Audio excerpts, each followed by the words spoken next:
2 ঘন্টা ধরে কি চলছে?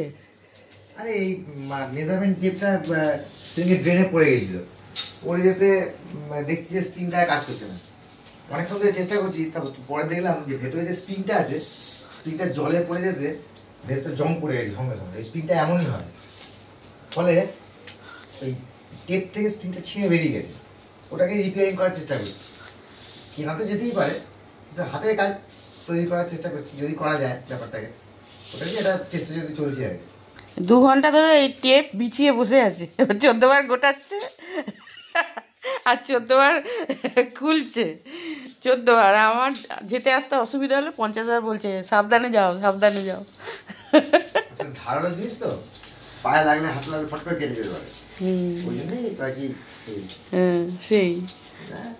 তবে মনে হচ্ছে না ব্যাপারটা করতে পারবো বলে, কারণ স্প্রিংটা ভেতর থেকে ছিঁড়ে গেছে। তাই? ছিঁড়ে জলে পড়ে গেছিল না, ড্রেনের জলে পড়ে গেছিল।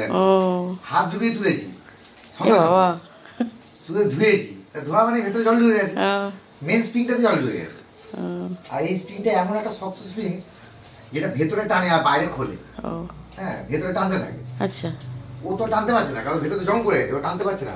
আচ্ছা। রিপেয়ারিং করার চেষ্টা করলাম, কিন্তু মনে হচ্ছে না ব্যাপারটা হবে বলে। আরে কিনতেই হবে আমার। ঠিক আছে। আর মেজারমেন্ট টেপ ছাড়া তো কাজ হয় না। না সেই সেই। ঠিক আছে, চেষ্টা করো, দেখো যদি ঠিক হয়। আপাতত এটাকে গুটিয়ে রাখলাম, দেখা যাক কি করা যায়।